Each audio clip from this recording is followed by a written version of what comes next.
So the 80th anniversary of D-Day is the subject of this evening's Talking Points memo. On this day, in 1944, 150,000 Allied troops invaded Normandy. Now, if you look at the map, Normandy is northern France, and it is across the English Channel, all right? Normandy, for most of its history, was English territory, William the Conqueror. And the 150,000 Allied troops showed up on 6 beaches, and 50,000 Germans were waiting to kill them, waiting on top of the cliffs with heavy arms to kill the Allies coming from the landing crafts with no cover. And just picture that. And you can see it in the movie Saving Private Ryan. I'll get to that in a moment. But just picture that. So you're 19, 20 years old. You're in the landing craft on the English Channel.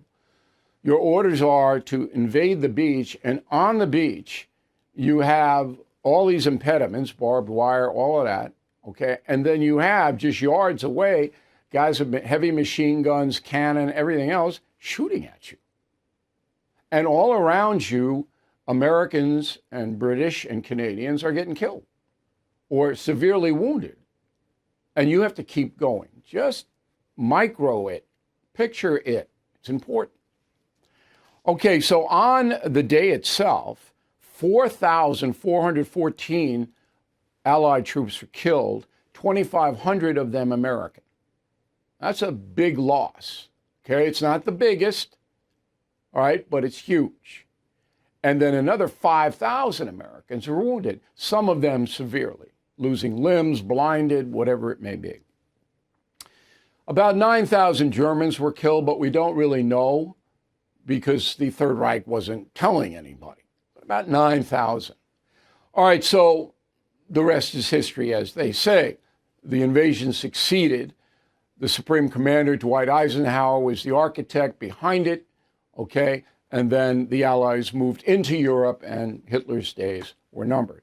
The best depiction that I've ever seen is Spielberg's movie, Saving Private Ryan, which will be on tonight, by the way, on Turner Classic Movies. Here's a clip. Go. Move fast and clear those murder holes. Want to see plenty of beef between men. 5 men is a juicy opportunity. 1 man's a waste of ammo. Stand out of your weapon. Keep those actions clear. I'll see you on the beach.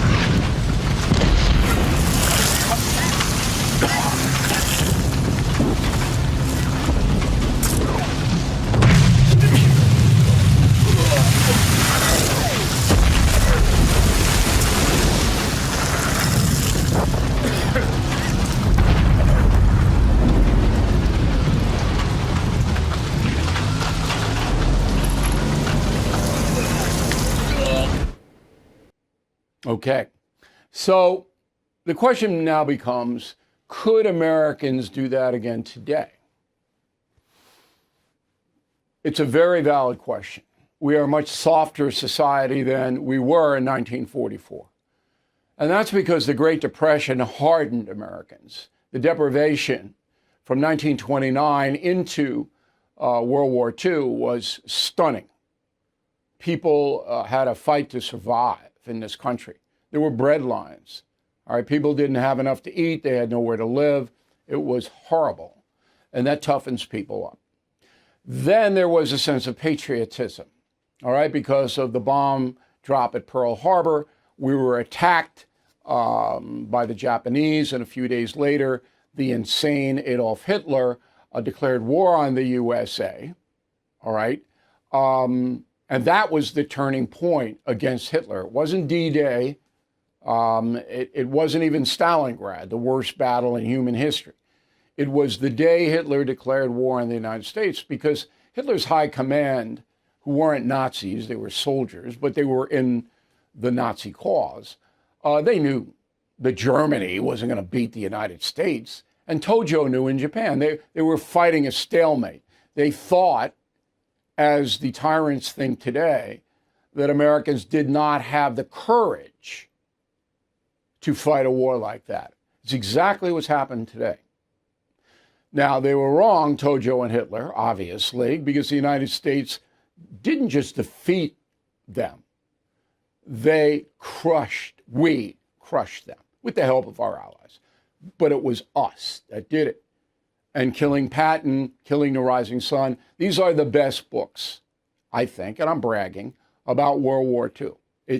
They're concise. This is what happened, how it happened. But it was us that did it. And then we turned around and rebuilt Germany and Japan. And for those of our critics tell we're a terrible country, what other country's ever done that? In the history of mankind, what other country's ever done that? Defeating a heinous enemy and then rebuilding their societies? And do you think the Germans appreciate that? They don't. You think the Japanese appreciate it? A few of them, and a few Germans too, but basically those societies don't. We could have done what Stalin did. Just march in, take away all rights, execute people at will. That's what the Russians did. That's what the Soviet Union, Stalin did. We didn't do that. Keep that in mind the next time you hear what a bad country the USA is. Everything is expensive these days, you know that. The government is printing trillions of dollars and consumer prices higher than ever.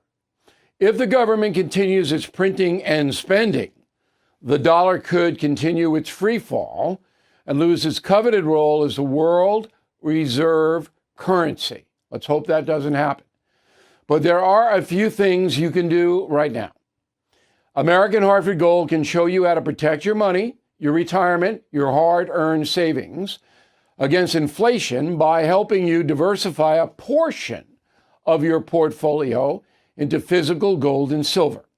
Start with a short phone call, and they can have physical gold and silver delivered right to your door or put inside your 401k or IRA.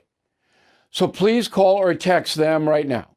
Tell them Bill O'Reilly sent you. Call 877-444-GOLD, 877-444-GOLD, or text GOLD to 65532. Again, that's 877-444-GOLD, or text GOLD to 65532. Thank you for watching the No Spin News. To watch the full episode anytime on BillO'Reilly.com, please sign up to become a premium or concierge member. Visit BillO'Reilly.com to sign up and start watching today.